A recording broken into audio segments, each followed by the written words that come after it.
Je pense très honnêtement que la France entière est en train de regarder l'éclipse. Je n'ai pas de lunettes, j'ai une vue splendide devant moi parce que j'habite à Annecy depuis pas très longtemps, depuis 2-3 mois.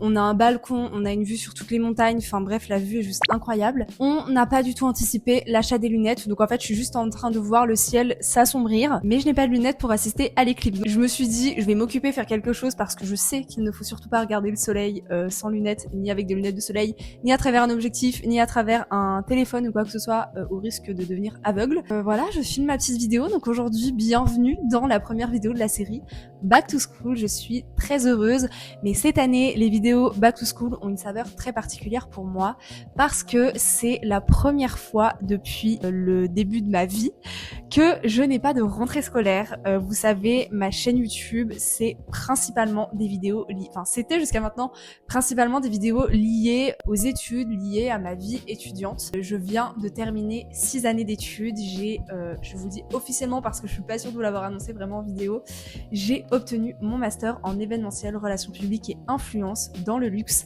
avec une mention très bien, malgré mon malaise que j'ai fait pendant mes partiels. Mais bon, allez voir mes dernières vidéos si vous avez envie d'en savoir un petit peu plus du coup. Je suis officiellement diplômée, donc pour vous en dire un petit peu plus sur moi, j'ai obtenu une licence et un bachelor en même temps. On nous a fait une double diplomation, ils nous ont appelé ça comme ça dans l'école de commerce dans laquelle j'avais prévu de faire ma licence, donc une licence commerce vente marketing et un bachelor responsable commercial et marketing, je crois, donc c'est un petit peu la même chose, mais c'est deux groupes différents en fait qui nous ont donné nos diplômes. J'ai une licence 3 spécialisée en management sportif, j'ai un master 1 en digital et web marketing. J'ai fait qu'une seule année dans ce master, j'ai repris une première année de master dans le luxe, d'où l'obtention de mon diplôme dans le luxe du coup, et j'ai fait toutes mes alternances dans la communication, ce qui fait que je n'ai plus de rentrée scolaire et que ça fait 1 mois que je suis freelance en tant que community manager, créatrice de contenu aussi UGC, et aussi j'ai une branche montage vidéo. Donc du coup voilà, pour vous en dire un petit peu plus sur moi, pour introduire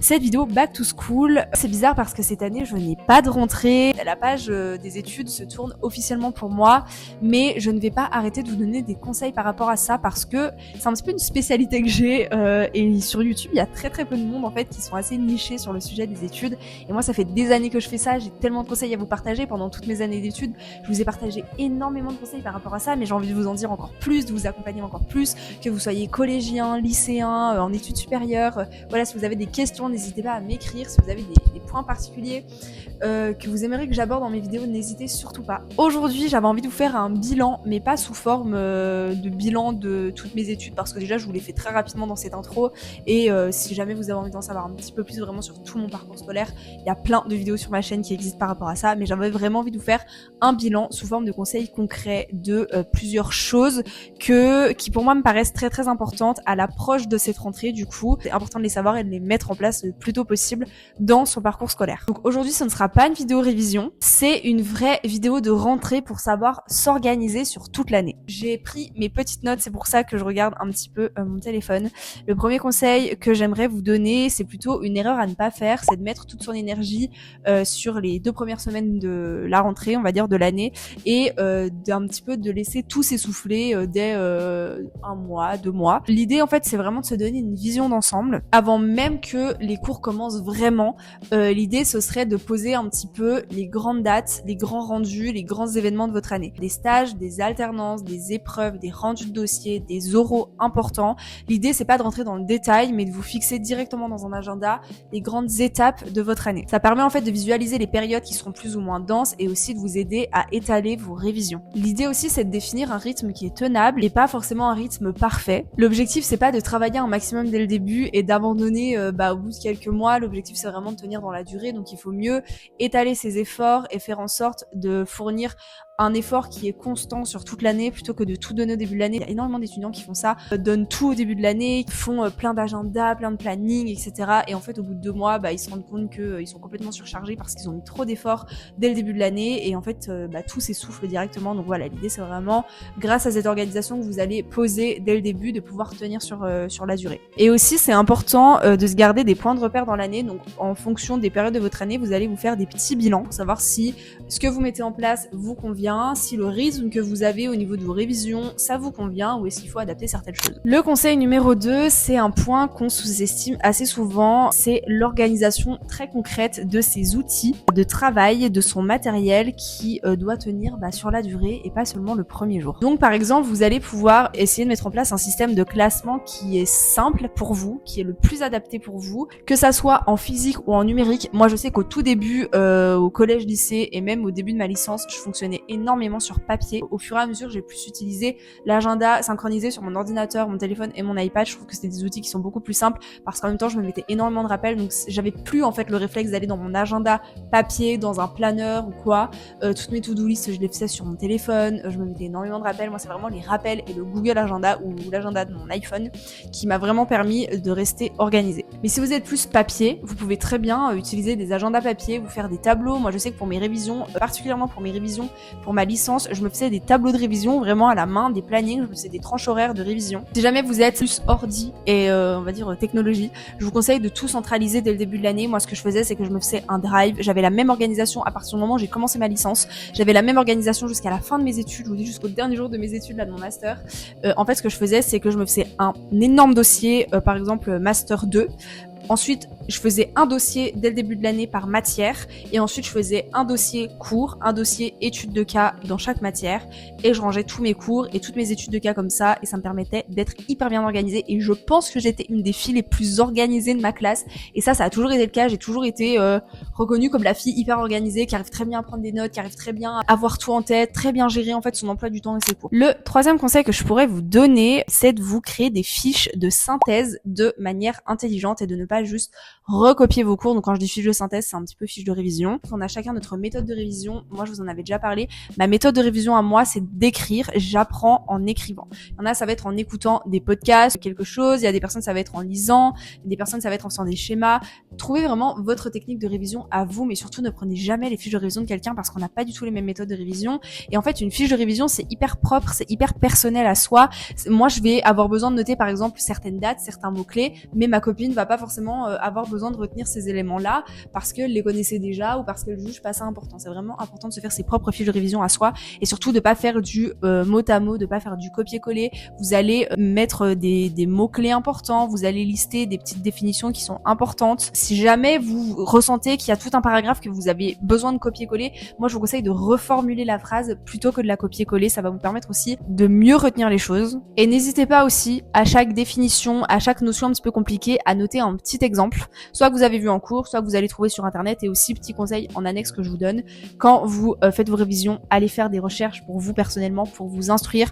Ça va vous permettre aussi d'apporter quelque chose en plus lors de votre examen, d'avoir un exemple en plus et de pousser la réflexion un petit peu plus loin que le cours. Le conseil numéro 4 est en collaboration avec UPDF. Je suis très très contente de pouvoir vous parler de cette solution parce que je suis toujours très heureuse de pouvoir vous partager mes conseils et pour le coup, quand ils m'ont contacté pour me parler de leurs solutions pour les étudiants, j'ai trouvé que c'était une très très bonne idée. C'est pour ça que je vous en parle dans cette vidéo. Les fiches de révision, c'est un petit peu la difficulté. C'est difficile de s'y retrouver dans les cours. C'est vrai que si jamais vous n'êtes pas hyper organisé, que vous faites pas vos fiches de révision dès le début de l'année, mais moi je le faisais pas, hein, je commençais pas mes fiches de révision dès que je terminais un cours. Enfin vraiment, j'attendais la période de mes partiels ou de mes examens. Du coup, c'est un petit peu compliqué, de s'y retrouver dans ces cours. Quelle notion est importante? On a eu ce cours il y a 4 mois. Comment je fais pour m'y retrouver? Enfin, c'est tout à fait normal. Moi aussi, ça m'est arrivé alors que je suis quelqu'un de très très organisé. Et du coup, je perdais un temps monstre vraiment à tout relire, à me replonger dans mes cours. Je prenais énormément de notes, énormément d'informations.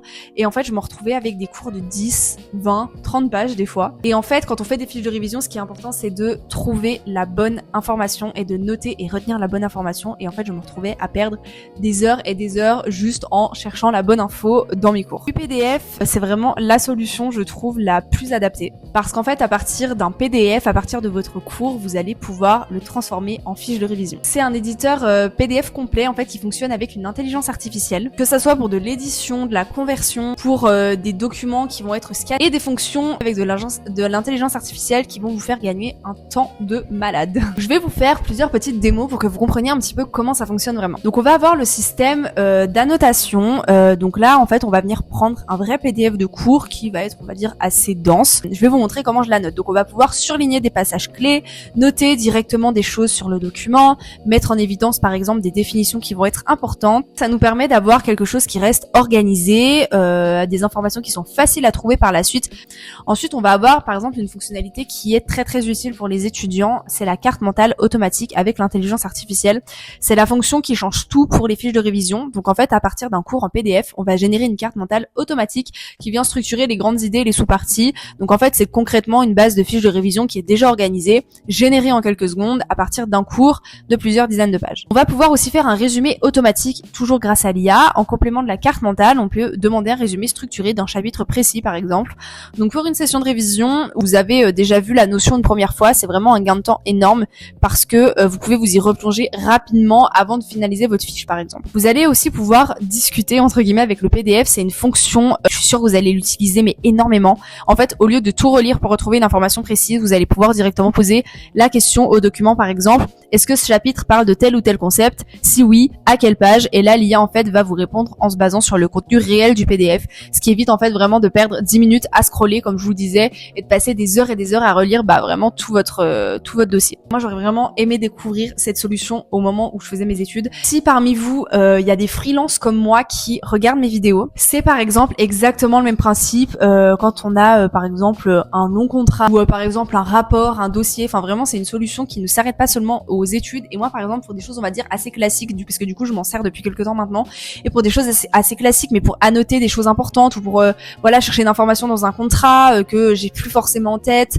sur, par exemple, j'ai n'importe quoi, des livrables que je dois réaliser pour un contenu, admettons, ça va vraiment permettre de chercher la bonne information directement, de demander à l'IA exactement ce que je recherche et de me ressortir l'information plutôt que de tout relire le contrat en entier. Ce que je me sers aussi tout le temps, c'est le système de signature électronique qui est forcément très très pratique en tant que freelance. Donc je vous mets le lien en description. Toutes les informations seront en barre d'infos, donc n'hésitez pas à aller voir. Le conseil numéro 5 que je pourrais vous donner, ça va concerner tout ce qui est technique de mémorisation active. Vous avez fait une vidéo sur plein de techniques de révision, si jamais ça vous intéresse. Le cerveau retient beaucoup mieux une information quand on va être en action. On a la méthode Feynman, si je le dis bien, ce qui va être d'expliquer la notion que vous êtes en train de lire à haute voix. En fait, ça va vous permettre de voir au moment où vous allez le formuler à haute voix, est-ce que vous avez bien compris la notion? Est-ce que vous allez savoir la réexpliquer et l'intégrer dans un exemple le jour de votre examen? Après avoir travaillé une notion, vous allez venir tester directement vos connaissances par rapport à ça. Par exemple, je sais pas, refaire une étude de cas, ou vous pouvez aussi utiliser l'IA, mettre la notion et demander à l'IA de vous faire comme une petite étude de cas ou une série, on va dire, d'une dizaine de questions pour savoir si vous avez vraiment compris la notion. L'idée, ça va être d'espacer vos révisions sur une plus longue période plutôt que de réviser la veille. Alors déjà, en termes de charge mentale, c'est beaucoup mieux pour vous. Et aussi, en fait, ça va vous permettre de vous forcer un petit peu à retenir parce que vous savez que vous allez commencer à réviser, je dis n'importe quoi, admettons 3 semaines avant, 2 semaines avant, 1 semaine avant, 4 jours avant, 3 jours avant, etc. Et en fait, du coup, vous allez être obligé de retenir ce que vous avez appris il y a 4 semaines. Donc en fait, c'est des informations, du coup, à force de les répéter, à force de les réviser, de les intégrer et de les comprendre pour la suite de vos révisions, ça va être des notions en fait que vous allez vraiment ancrer dans votre cerveau. Le 6e conseil que je peux vous donner, c'est de tenir un rythme qui est forcément réaliste. On veut trop en faire tout de suite, mais en fait on s'épuise. Et en tant qu'étudiant, moi, si vous saviez combien de fois j'ai terminé épuisée, que ça soit pendant mes révisions, pendant ma vie étudiante, surtout si jamais je sais qu'il y a beaucoup d'étudiants, de plus en plus d'étudiants qui ne prennent pas d'appartement dans la ville de leurs études parce que par exemple ils vont avoir leur stage ou leur alternance vers chez leurs parents, ou inversement c'est l'école qui va être vers chez les parents ou quoi. Et du coup je sais qu'il y a beaucoup d'étudiants qui doivent faire les trajets. Moi, pendant mes 6 années d'études, je me suis retrouvée à me lever à 5h du matin pratiquement tous les jours, à faire facilement 3, 4, 5 heures de trajet dans la journée pour pouvoir aller soit en cours, soit pour pouvoir aller à mon alternance. C'est un rythme qui est très fatigant, surtout quand on s'investit vraiment dans l'apprentissage et dans les révisions derrière. L'idée, c'est de tenir un rythme qui ne va pas vous épuiser au niveau rien que de vos révisions. C'est pour ça en fait que le tout premier conseil que je vous ai donné au tout début sur faire un planning avec les grandes dates importantes. Ensuite, vous allez pouvoir vous fixer des créneaux de révision, vous faire une routine, quel cours vous allez réviser à quel moment, quel jour vous allez faire des études de cas, quel jour vous allez vous prendre 30 minutes pour réviser. Moi, je vous conseille vraiment de réviser par petites doses, mais plusieurs fois, plutôt que de tout réviser d'un coup. Mais aussi il faut savoir relâcher un petit peu la pression et accepter de ne pas faire les choses parfaitement toutes les semaines. Surtout si vous êtes perfectionniste, si vous avez toujours envie de bien faire les choses. Il y a des semaines en fait où vous allez être plus fatigué, il y a des semaines où aussi votre vie personnelle en dehors des études va prendre le dessus. Il y a forcément des moments dans l'année où vous allez être moins investi. Prenez à cœur vos études, mais ne vous rendez pas malade en fait pour vos études. Le dernier conseil que je peux vous donner qui vient un petit peu clôturer tout ça, ça va être de gérer votre énergie pour vraiment durer toute l'année. Il faut savoir aussi s'arrêter, se respecter. Vous savez que en dehors du fait que je vous partage énormément ma vie d'étudiante sur ma chaîne YouTube, je vous partage aussi énormément de conseils wellness, bien-être. J'essaye d'intégrer plus une routine slow living dans ma vie. Plus je grandis et plus je me rends compte à quel point c'est important d'arrêter de tout faire dans le stress. Et en fait, plus tôt vous allez comprendre ça dans vos études, mieux vous allez vivre vos études et votre vie future. La question c'est pas du tout en fait le nombre d'heures passées derrière votre ordinateur ou dans vos cours, c'est pas du tout ça. La question ça va être la qualité de votre apprentissage. Si vous prenez pas soin de vous, vous allez avoir une relation toxique après avec vos cours. Et en fait il faut vous rappeler aussi que vous préparez votre diplôme, vous préparez votre formation, votre diplôme qui va vous permettre de faire le métier de vos rêves et de vivre du coup si vous regardez plus loin la vie de vos rêves. Donc en fait si vous commencez à vous dégoûter dès le début, prenez vraiment soin de vous, protégez votre énergie. C'est important d'être discipliné comme dans tout, je vous le dis tout le temps, mais protégez votre énergie. N'hésitez pas à faire des coupures aussi. Vous avez besoin de vous prendre une semaine ou 2 semaines où vous ne révisez pas du tout, vous prenez du temps pour vous, ou juste vous allez en cours et le soir vous faites autre chose et le week-end vous faites autre chose. Et ça c'est important aussi de le faire, de savoir couper, c'est hyper important. Donc voilà, c'était on va dire mes 7 grands conseils pour aborder cette rentrée sereinement. Et du coup pour revenir à UPDF, ça va vraiment vous permettre de vous faciliter vos révisions, de faciliter votre quotidien en tant qu'étudiant ou étudiante. Mais en tout cas moi en tant que freelance je sais que ça va continuer de me servir parce que là ça fait quelques semaines que je teste cette solution et j'aime beaucoup, et en tant qu'étudiante je sais que ça m'aurait vraiment beaucoup aidé. C'est assez simple en fait d'utilisation en plus et tout est réuni en un seul endroit, donc je trouve ça plutôt bien. N'oubliez pas d'aller voir en barre d'infos si jamais ça vous intéresse. Et moi je vous fais plein de gros bisous, je vous remercie d'avoir regardé cette vidéo, je vous demanderai de prendre très soin de vous pour cette rentrée et on se retrouve très bientôt dans une prochaine vidéo. Bye.